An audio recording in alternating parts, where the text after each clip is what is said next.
Greetings, this is the Water Chap, and I am going to review, this is kind of the unboxing review, the Nils Master Deep Diving Haka DD 7. So I was online, and I forget what I was searching for, but this lure came up as a search result, and I had never heard of a Nils Master before, and looked around on the web, saw that this is a lure company from Finland that makes handmade lures, and there's a distributor in Canada that imports them here to North America, and you can buy them through them. I'll throw a link to this down below. And so I'm gonna just take a look at these briefly, and then I'll also fish them and give another video talking about just how they run in the water. So like the first thing that I noticed when I got this lure is that the lure's color is a lot less subtle in person than it looked online. The color is brighter. It's almost kind of garish. I don't know if that'll be good or bad, but it just definitely doesn't look like it did online. These are the same colors, but the appearance is very different. So I'm going to open this up and compare it in a couple of different ways. So this is a solid wood lure. I mean, it actually kind of looks homemade. It's a furnace firing up in the background.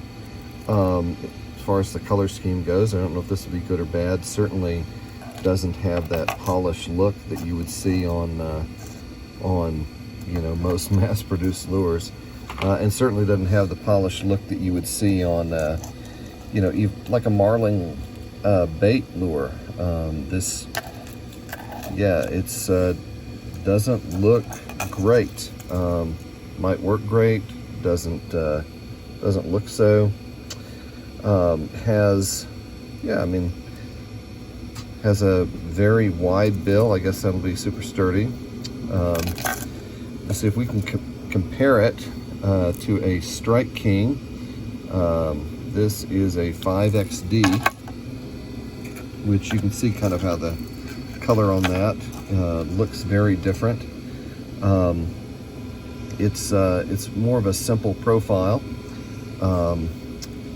Tell you these hooks, well, frankly, they're kind of garbagey. These are not very sharp hooks compared to most of the other things I get on this Strike King.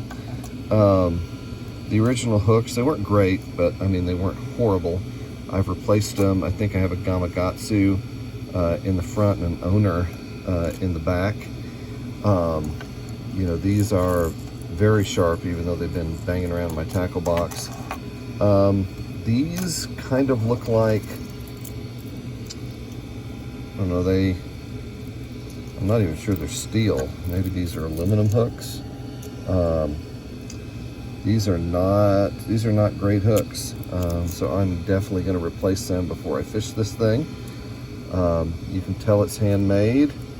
It's got a lot of sparkle. Had kind of the blue that I wanted, not quite the shade I was hoping for with the strip of red, so I was going to try this out as a spring lure. It does feel different, wooden. This may make it run much better, not sure. But we shall see. Again, this is the Nils Master Haka lure. Has a bunch of different color schemes, though what you see may not be what you get. Notice they got like a line through working here. It's pretty visible. Does not look that kind of polished in their technique.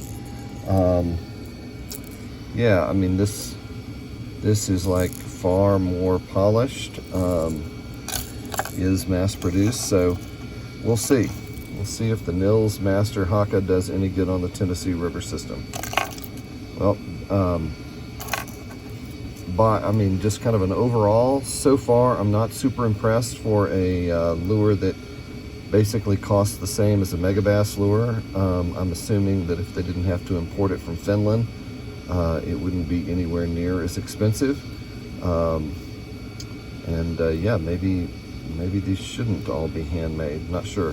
Apparently people love them in Finland. All right, thanks.